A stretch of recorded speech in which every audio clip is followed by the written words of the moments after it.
I'm Bob Blake from Drunkmonkeylapidary, and most of the time a drunk monkey can do better lapidary work than me, but I love it and I'm going to keep doing it. So I'm making this little video because I am very excited. I just got in some Diamond Rez wheels from CabKing, and this is the beautiful CabKing cabochon machine, the CabKing 8 with the 8-inch wheels.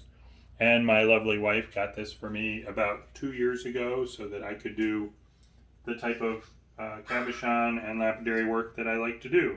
And so here's a piece of Indonesian coral that I've cut and shaped. And if you're interested in it, how the heck can you make that out of coral, I can explain later. Here's a nice agate, little inclusion in there, make a beautiful heart.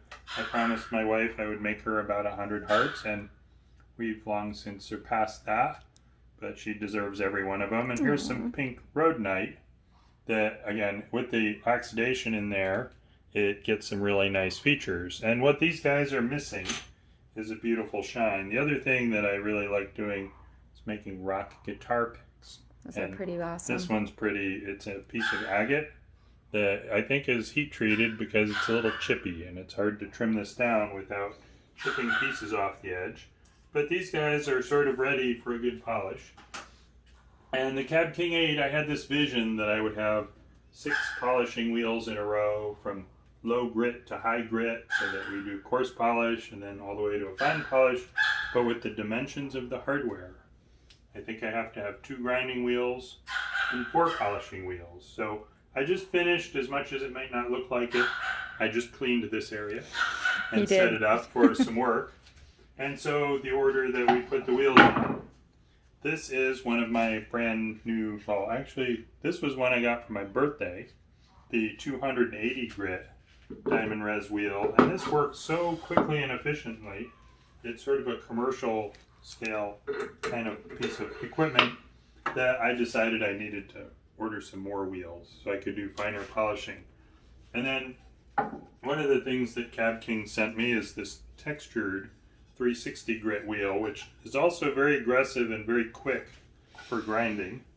And so I really dig that one for doing the fine shaping. And then for coarse grinding, I have this 80 grit diamond wheel.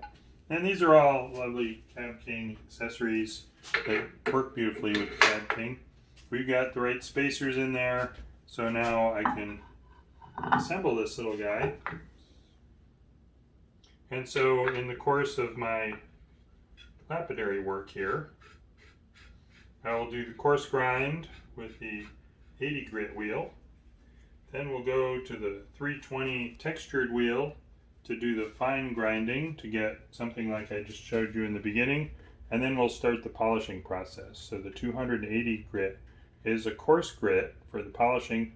And these wheels are a resin that's got diamond bonded into them. And you can see this one's highly textured. It's very important to keep these very wet at all times, because if they heat up, the resin decomposes and falls apart, and you definitely don't want that to happen. And so that's one that I got recently and have tried out and really like it.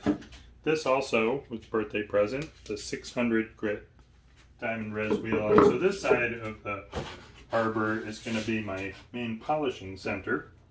So there's the 600. And then we put in the little spacer, and then we go with the 1200. So again, they have them color coded, so you can tell which one's which at a glance once you get used to the color system. And then another spacer. And then we're going to go up to the 3000 grit.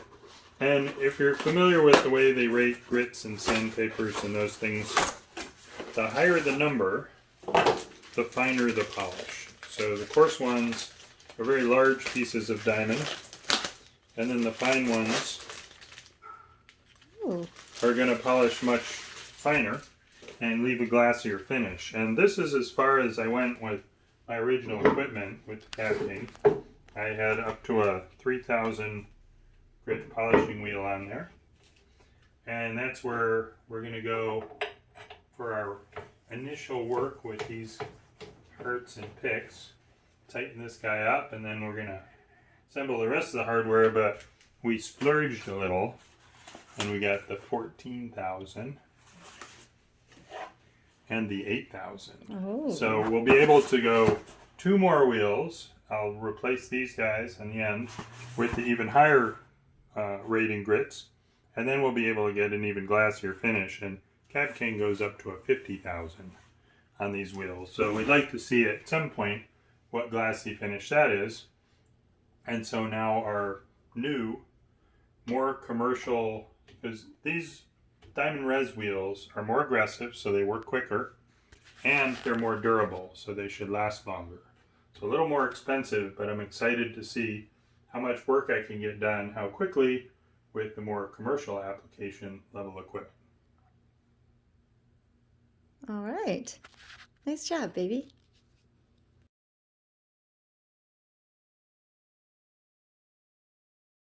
So this is Bob Blake and Stacy Blake with Drunkmonkeylapidary, and this is our beautiful CabKing 8, which the last time we were here and filmed a little, I was really excited to have my Diamond Rez wheels in, and we're installing those. And I was going to put 6 polishing wheels in a row, but this arbor on this side isn't long enough for that, or the spacers are too big, so I had to put the 2 grinding wheels and the polishing wheel in place. And if you look closely in the video, you would see that I installed the grinding wheels backwards. So I didn't want anybody to try to learn from the video and learn how to do it wrong. There's a ribbed side, and there's a smooth side, and as it says here, install with ribbed side facing motor. So if you're paying attention at all, they have really good directions. You install it this way, but when I was focused on installing the Diamond Rez wheels, I installed it this way. Don't do that. So hopefully this is helpful.